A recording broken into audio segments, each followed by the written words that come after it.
নমস্কার বন্ধুরা। আগামীকাল 27 সেপ্টেম্বর থেকে কিন্তু ভারত এবং বাংলাদেশের মধ্যে দ্বিতীয় টেস্ট ম্যাচ শুরু হবে এবং এটি হবে কানপুরের ইন্টারন্যাশনাল স্টেডিয়ামে হবে। তো কানপুরের যদি আমরা ভাবি যে ভারতীয় একাদশ কি হবে, এই নিয়ে যদি আমরা আলোচনা করি যে প্রথম প্রথম টেস্টে একাদশে আমরা দেখেছিলাম যে চেন্নাইয়ে ম্যাচ হয়েছিল, সেখানে চেন্নাইয়ের কিন্তু পিচের মানে ইতিহাস বলছে যে চেন্নাইয়ের পিচ কিন্তু সবসময় একটা পিন সহায়ক উইকেট থাকে। কিন্তু এইবারে আমরা দেখেছি যে দুটো টিম ভারত এবং বাংলাদেশ দুজনেই কিন্তু তিনটে করে স্পেশার ফাস্ট বোলিং নিয়েছে এবং দুজন স্পিনার নিয়ে খেলিয়েছে। তো যার ফলে মানে এটা পিচের চরিত্রটা হয়তো চেঞ্জ করার যে খবর পাওয়া যাচ্ছিল যে চেন্নাইয়ের পিচ কিন্তু এবারে নতুন ভাবে তৈরি হয়েছে, যে মুম্বাই থেকে লাল রেড মাটি নিয়ে এসে কিন্তু এখানে পিচ তৈরি করা হয়েছে। যে চেন্নাইয়ের যে স্বভাব সিদ্ধ যে পিচ, সেই পিচে কিন্তু খেলা হয়নি। যে চেন্নাইয়ের পিচটা আমরা সবাই জানি যে এটা স্পিন সহায়ক উইকেট হয়, সবসময় এখানে কিন্তু বল কিন্তু টার্ন করে। কিন্তু এইবারে কি হয়েছে, বিসিসিআই কি করেছে, তারা এইটা এই স্বভাবটাকে বদলাবার জন্য তারা কি করেছে, মুম্বাই থেকে রেড মাটি নিয়ে এসে নতুন করে পিচ তৈরি করেছে। সেই পিচে কি হয়েছে না, ফাস্ট বোলিং সহায়ক পাবে এই একটা হিসাব, এই একটা কিন্তু ছিল যে হিসাব ছিল যে এখানে কিন্তু ফাস্ট বোলিং সহায়ক হবে। সেই হিসেবে দুটো টিম বাংলাদেশ এবং ভারত দুজনে কিন্তু তিনটে করে পেস বোলিং নিয়েছিল এবং দুজন করে ফাস্ট স্পিনার নিয়েছিল। তো এইবারে কানপুর টেস্টে যদি আমরা দেখি, এখানেও কিন্তু যদি আমরা এই কানপুরের স্টেডিয়ামের ইতিহাস যদি দেখি, পিচের ইতিহাস যদি দেখি, তাহলে এখানেও কিন্তু একটা স্পিন সহায়ক উইকেট তৈরি হয় সব সময়। যখনই এখানে টেস্ট ম্যাচ হয়, এখানে আমরা দেখেছি স্পিন সহায়ক উইকেট হয়।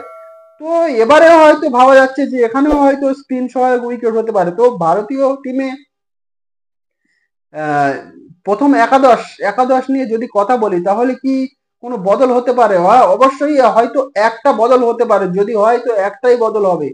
সেই একটা বদল কি, সেটা হচ্ছে কি, তার আগে বলে রাখি কিন্তু একজন প্লেয়ারের ওপরে কিন্তু একটা বিশেষ নজর থাকবে। কারণ প্রথম ম্যাচে আমরা দেখেছি তিনজন প্লেয়ার কিন্তু সেভাবে রান করতে পারেনি। প্রথমত ক্যাপ্টেন রোহিত শর্মা, এবং দ্বিতীয়জন বিরাট কোহলি, এবং তৃতীয়জন রাহুল। এই তিনজনের কিন্তু পারফরমেন্স সেভাবে করতে পারেনি দুটো ইনিংস মিলিয়ে। এবং এই কানপুর টেস্টে যদি দেখি, তাহলে কিন্তু রোহিত শর্মা ক্যাপ্টেন হিসেবে অবশ্যই থাকবে। তিনি পারফরমেন্স করতে না পারলেও তার উপর কিন্তু প্রশ্ন তৈরি হবে, কিন্তু তিনি প্লেইং প্রথম একাদশে অবশ্যই তিনি থাকবেন। এবং বিরাট কোহলিকে নিয়ে নতুন করে বলার কিছু নেই। তিনি এই মুহূর্তে বিশ্ব ক্রিকেটের কিন্তু তিনি লেজেন্ড প্লেয়ার, তো তাকে বাদ দেওয়ার কোনো প্রশ্নই ওঠে না। এবং আরেকজনের কথা যদি বলি, কে এল রাহুল কিন্তু প্রথম ম্যাচে কিন্তু তিনি প্রথম ইনিংসে কিন্তু তিনি ফ্লপ হয়েছেন। তিনি সেভাবে বড় রানস করতে পারেননি। এবং দ্বিতীয় ইনিংসে তার ব্যাট করার সুযোগ এসেছিল, কিন্তু তারপরে কিন্তু ভারতীয় ক্যাপ্টেন কিন্তু ম্যাচ ডিক্লেয়ার করে নেয়, ইনিংস ডিক্লেয়ার করে, যার ফলে কিন্তু তিনি নট আউট থেকে যান এবং তাকে বড় স্কোর করার সুযোগও হয়নি। তো যার ফলে এই ম্যাচেও কিন্তু আমার মনে হচ্ছে যে কে এল রাহুল এই ম্যাচেও প্রথম একাদশে সুযোগ পাবে। কারণ আমরা যদি দেখি যে সরফরাজ খান কিন্তু তিনি দুর্দান্ত পারফরমেন্স করেছে। এর আগে ইংল্যান্ড সিরিজে কিন্তু দুর্দান্ত পারফরমেন্স করেছিলেন। যা এখন কিন্তু তাকে রিজার্ভ বেঞ্চে বসিয়ে রাখা হয়েছে। বসিয়ে রাখার কারণ এটাই হলো যে কে এল রাহুল কিন্তু একজন সিনিয়র প্লেয়ার এবং অনেকদিন ধরে তিনি ভারতীয় দলে আছে। এবং তিনি কিছু কিছু ইনিংস কিন্তু তার পারফরমেন্সে কিছু কিছু তার পারফরমেন্স এমন আছে যে সেটাকে ভারতীয় টিমকে তিনি জিতিয়েছেন। যার ফলে একটা সুযোগ কিন্তু তার কাছে তাকে একটা সুযোগ দেওয়া হচ্ছে যে তিনি সুযোগগুলো যেন কাজে ব্যবহার করেন এবং সৎ ব্যবহার করে তিনি পারফরমেন্স করে। ভারতীয় টিমে থাকতে গেলে কিন্তু পারফরমেন্স করতে হবে। সেই হিসেবে কিন্তু তাকে প্রথম সুযোগ দেওয়া হচ্ছে। সরফরাজ খানকে কিন্তু বসিয়ে রেখে তাকে সুযোগ দেওয়া হচ্ছে, যে তিনি সিনিয়র এবং অনেক দিন ধরে তিনি ক্রিকেট খেলছেন এবং ভারতীয় টিমের হয়ে কিন্তু অনেক ভালো ভালো পারফরমেন্সও করেছে। সেই হিসেবে কিন্তু তাকে সুযোগ দেওয়া হচ্ছে যে তিনি পারফরমেন্স করে।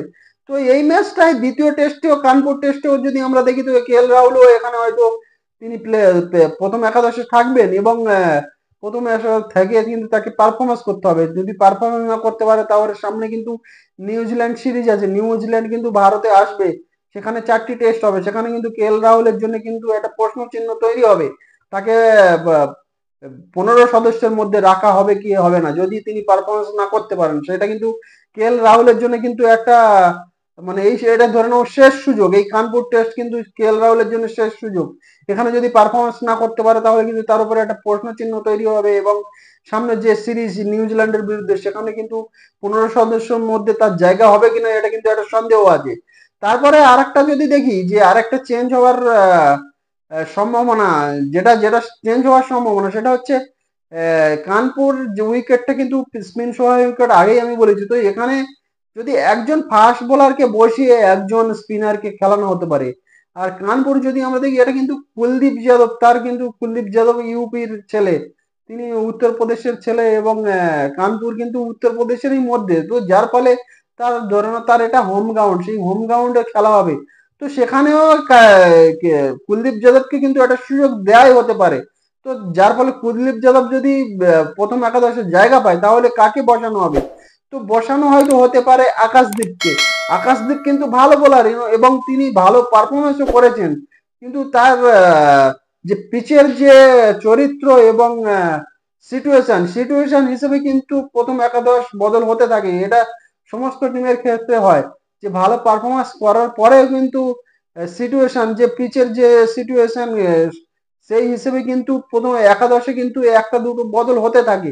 তো সেই হিসেবে যে আকাশদীপ সিং তিনি ভালো বোলার এবং ভালো পারফরমেন্সও করেছেন, কিন্তু সিচুয়েশন পরিস্থিতি হিসেবে কিন্তু এই দ্বিতীয় টেস্টে হয়তো তাকে বসানো হতে পারে এবং তার জায়গায় কুলদীপ যাদবকে কিন্তু হয়তো সুযোগ দেওয়া হতে পারে। যদি এটা সবকিছু নির্ভর করবে যে পিচের চরিত্র কিরকম। পিচ যদি স্পিন সহায়ক হয় তাহলে অবশ্যই কুলদীপ যাদবকে আমরা দেখতে পাবো প্রথম একাদশে। আর যদি সেই চেন্নাইয়ের মতন যে স্পিন সহায়ক নয়, ফাস্ট বোলারদের দিকে একটু ঝুঁকে আছে পিচ, তাহলে কিন্তু সেই তিনজন সেই সেম টিম থাকবে, তিনজন ফাস্ট বোলার এবং দুজন স্পিনার। আর যদি কোনো চেঞ্জেস পিচের চরিত্র যদি চেঞ্জ না হয় তাহলে কিন্তু টিম সেম থাকবে। আর যদি চেঞ্জ হয়, স্পিন সহায়ক একটু হয়, তাহলে কিন্তু কুলদীপ যাদবকে আমরা দেখতে পাবো কি প্রথম একাদশে এবং আকাশদীপের জায়গায়। তো এই হয়তো সম্ভব হতে পারে। রোহিত শর্মা আর যশস্বী জয়সওয়াল কিন্তু ওপেনিং করবে। তারপরে শুভমন গিল, বিরাট কোহলি, কে এল রাহুলকে কিন্তু আমি আগেই বলেছি এটা হয়তো তার শেষ সুযোগ। তো এখানে তাকে দেখে নিতে চাই যে তিনি কেমন পারফরমেন্স করে। আর কে এল রাহুল কিন্তু এই সুযোগটাকে সদ্ব্যবহার করতে হবে। যদি না করতে পারে কিন্তু আগামী যে নিউজিল্যান্ড সিরিজ আসছে সেখানে কিন্তু তার পক্ষে মানে অনেকটা মুশকিল হতে চলেছে।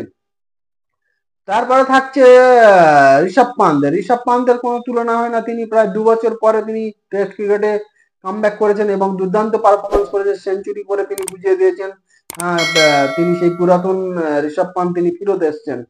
তারপরে তো আমরা যদি রবীন্দ্র জাদেজা, রবিচন্দ্রন অশ্বিন, জসপ্রীত বুমরা, মোহাম্মদ সিরাজ, আর যদি পিচের চরিত্র হিসেবে কিন্তু একটা বদল হয়তো হতে পারে। যদি পিচ স্পিন সহায়ক উইকেট হয় তাহলে কিন্তু কুলদীপ যাদব আকাশদীপের জায়গায়।